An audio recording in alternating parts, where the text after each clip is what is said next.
Assalamu alaikum. Alors aujourd'hui, je voulais parler d'un petit sujet qui pourrait être intéressant.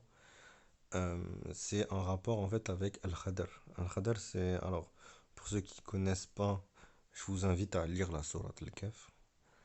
Mais en gros, pour information, euh, c'est en fait un homme qui est apparu, enfin un homme, un être qui est apparu à Moïse et à son vassal.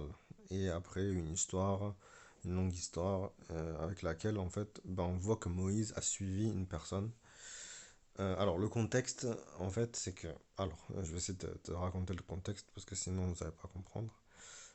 Alors en gros Moïse il s'est vanté d'être l'homme, la personne qui était la plus savante au monde. D'accord. Qu'il n'y avait pas de personne plus savante que lui. Du coup, Dieu lui a dit non, il y a une personne qui connaît plus de choses que toi. Et en gros, ce qui s'est passé, Moïse lui a demandé bah, où est cette personne. D'accord. Ainsi, Allah lui a montré, il lui a dit pars à la rencontre de rives ou de mer et tu rencontreras en fait cet homme-là. D'accord. Du coup, du coup, quand il prend un de ses servants avec lui, certains disent que c'est Yushua ibn Ninoun, d'accord. Et il part. Il part à pied. Donc Moïse, il part à pied. Il part. Et ensuite, et petit à petit, il se passe, en gros, ils avaient pris un poisson.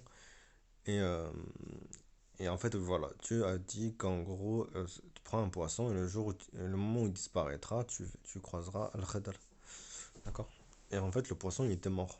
D'accord. C'est un signe, hein, d'accord.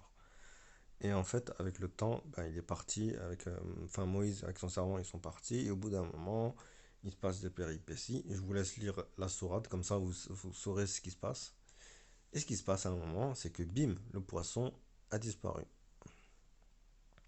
Du coup, ils repartent là où le poisson avait disparu, c'est-à-dire au bord d'une rivière ou bien je sais plus trop quoi, d'une étendue d'eau.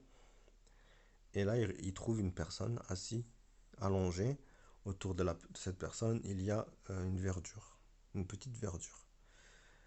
De cette verdure, en fait, ben, vient son nom, Al-Khadr. Enfin, certains disent que c'est à cause de ça que vient son nom. D'où vient son nom. Ensuite, ben, du coup, il se passe des péripéties et du coup, Moïse va suivre cet homme-là dans, et parce qu'il lui dit en gros, mais apparemment, tu sais des choses que je ne sais pas. Et lui, il lui dit, oui, oui, Allah m'a donné des connaissances qui m'a donné à moi seul, en fait. D'accord. Du coup, quand on continue, euh, alors, dans l'histoire, il se passe trois choses. D'accord. Et là, il va falloir vous accrocher. Je vais essayer d'expliquer, même si c'est un peu compliqué. Moi, je pense que pas un, c'est pas un être humain, c'est pas un prophète. Al-Khadr, pour moi, c'est un djinn musulman. D'accord. J'insiste sur le mot musulman, ou bien un ange qui est apparu. D'accord, c'est possible. Après, il faudrait voir si dans les exégèses, on parle d'anges qui peuvent qui peuvent être parmi les êtres humains. D'accord. Peut-être même c'était l'ange de la mort. Pourquoi en fait? Parce que quand on regarde, quand on regarde en fait l'histoire, on se rend compte que... Alors, la première histoire, en gros, c'est il traverse une étendue d'eau et l'homme, le Khadr, casse le bateau. En fait, non, il fait une brèche dans le bateau. Il abîme. Il fait une petite brèche. Hein. Il fait pas une grosse brèche pour pas euh, couler le navire, hein, d'accord? Et pour amocher le navire. Et en gros, c'est pour empêcher que le roi de cette mer, en fait, pique le bateau et réquisitionne le bateau, d'accord? S'il est trop amoché, le roi ne va pas vouloir le prendre, etc. Bon, du coup, ça veut dire que la personne, elle est au courant de certaines choses. Ça veut dire que Al-Khadr est au courant que le roi de cette eau-là va réquisitionner le bateau. Mais le pêcheur, lui, n'est pas au courant, on dirait. C'est bizarre. Un être humain ne serait pas Enfin, voilà, sauf si justement il entend des conversations qu'on n'entend pas.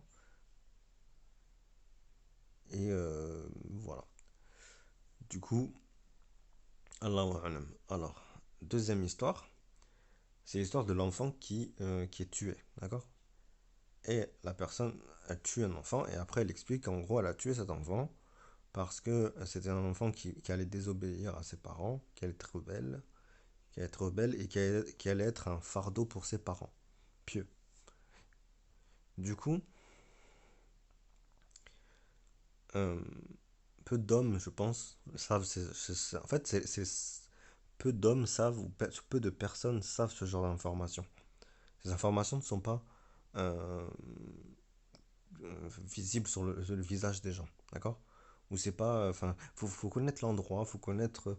Et encore, qui sait qui on est pour savoir ce qu'il y a dans le cœur des gens? Allahu alam, d'accord? D'accord? Ça, vous comprenez dans le sens où aucun homme peut se permettre de tuer une autre personne sur des suppositions, d'accord? Ça veut dire que Allah a donné une connaissance, donc c'est peut-être du coup soit un prophète, ce qui serait pour moi étonnant, mais c'est possible, d'accord? Ça peut être un djinn musulman, et ça peut être aussi, comment dire, un ange, l'ange de la mort lui-même, hein, Malik el-Mout, qui est apparu déjà à Moïse en plus, à un moment donné, qui l'avait frappé au visage. Surtout après, je sais pas si les anges sont capables de prendre d'autres formes qu'une seule forme, parce que je sais que Moïse, l'avait pas reconnu quand l'ange de la mort est venu lui prendre son âme. Moïse ne l'avait pas reconnu. Donc ça veut dire qu'en fait, ça veut dire qu'il l'avait pas vu déjà. Donc c'est ça qui montre que peut-être, enfin, soit, je pense que c'est pas l'ange de la mort. Allahu a'lam, d'accord? Après, ça peut être l'ange Gabriel, d'accord? Qui peut tuer parce qu'il sait les choses. Mais juste, je trouve ça, juste la prise d'information est bizarre.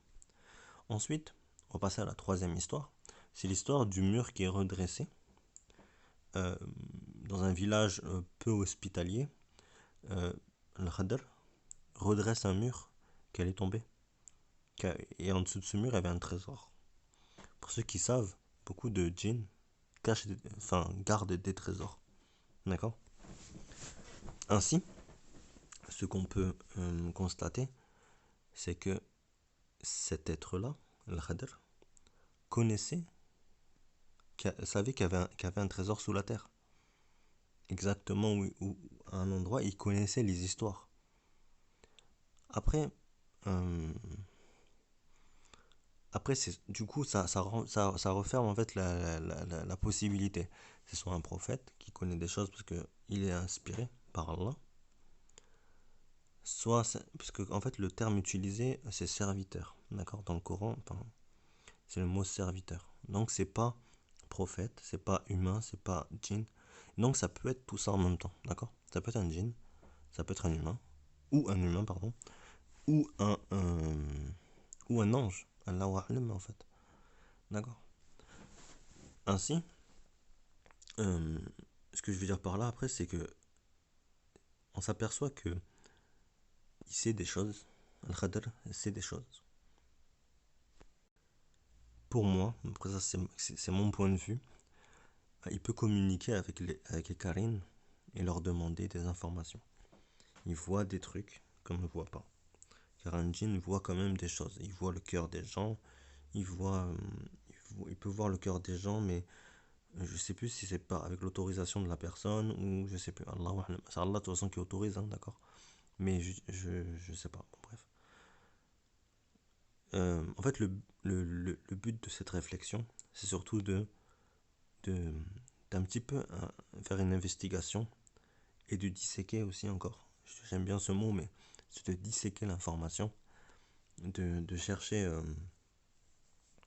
de chercher les petits indices à droite à gauche dans cette histoire.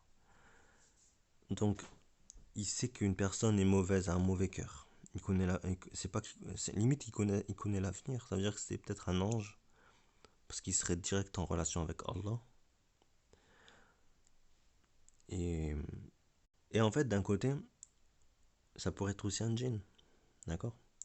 Car il connaît les, comment dire, un djinn, on va dire positif, un djinn inversé, je sais pas comment on pourrait dire ça, qui aime la nature, parce qu'il était dans la forêt. Ils l'ont trouvé à côté d'une rivière, à côté d'une forêt. Et beaucoup de djinns, en fait, habitent à côté des sources d'eau, d'accord? Ils dégagent une énergie, enfin, ça dégage une énergie, l'eau, et eux s'en servent pour se nourrir, d'accord? Donc, du coup, en fait, ça pourrait ne pas être étonnant qu'en fait, ça soit un djinn musulman. Surtout qu'en fait, si on regarde bien l'histoire, il est sur l'eau, avec le bateau, il est à côté de l'eau au tout début d'abord, là où il apparaît à côté d'une rivière, il est sur l'eau avec le bateau, il reste sur le bateau, et ensuite, ensuite, il connaît un trésor. Il sait où est un trésor, d'accord? Mais il le laisse pour les orphelins. Du coup, il rebâtit le mur pour les orphelins. Voilà. Après, ça peut être un être humain aussi, hein, ça peut être un saint, d'accord? Un saint, S-I-N-T, qui, euh, qui va développer un sens accru de la clairvoyance grâce à Allah, d'accord? Qui est c'est peut-être un don qu'il a eu. Mais le fait de, en fait, moi, ce qui me dérange, c'est le fait de tuer. Le fait qu'il ait tué une personne, c'est très, je pense que c'est quelque chose que Allah n'aurait pas euh, laissé faire à n'importe quel serviteur. Voilà. Et surtout le fait que, que le serviteur Al-Khadr soit informé du fait que le roi de l'étendue d'eau réquisitionne des bateaux. Ça, c'est pas. Enfin, je sais pas. Allahu A'lam. Peut-être que j'ai mal lu aussi, hein. Bref. Euh, donc voilà, dites-moi ce que vous en pensez. M'insultez pas dans les commentaires, s'il vous plaît. Et dites vraiment. Après, moi, j'apporte pas de solution, j'apporte une interrogation et une piste de réflexion. Allahu A'lam, ça peut être un djinn, du coup, un djinn musulman. Et ça peut être du coup un djinn qui soit très très vieux, comme les Iblis, hein, A'udhu billah min shaitanir rajim. Faut savoir que Iblis est très vieux, très très vieux. Et que peut-être que euh, ce djinn-là, peut-être que Al-Khadr est un djinn positif aussi.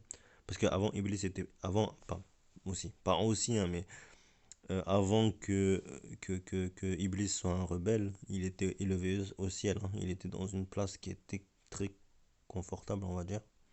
Mais il a été orgueilleux et vous connaissez l'histoire. Peut-être qu'à cette époque-là, il y a justement un djinn qui n'a pas été orgueilleux. Mais ça, on ne le sait pas. Allahu A'lam. Peut-être qu'il y avait d'autres djinns à son époque. Ou peut-être que Iblis est le premier des djinns. Ça, je pense pas. Je crois qu'il y avait déjà des djinns parce que les anges, quand Allah crée Adam, les anges lui disent, est-ce que tu vas, il lui parle des djinns déjà. Il lui parle, je crois, il lui dit, est-ce que tu vas créer des êtres qui vont faire la fitna, en fait, le trouble sur Terre. Voilà. Et peut-être que bah, il y avait déjà des djinns à l'époque qui faisaient le bazar. Et du coup, il y avait peut-être des sages qui sont restés sages et qui ont une vie rallongée, car Allah a voulu rallonger leur vie. Comme Adam avait une vie de 1000 ans, peut-être qu'aujourd'hui, ben, il y a encore des djinns qui ont des vies de 10 000 ans ou de 20 000 ans, etc. Je sais pas. Il faudrait voir la date de naissance de Adam et savoir. Enfin bref, faire un petit calcul. Peut-être que 5000 ans, c'est possible, hein. Un djinn qui a 5000 ans. Peut-être qu'il y en a encore. Voilà. Bon, Allahu A'lam, c'est le mieux à dire. Mais voilà, j'espère que cette réflexion vous aura plu et que ce podcast vous aura plu. Voilà. Passez une bonne journée et prenez soin de vous. Absolument.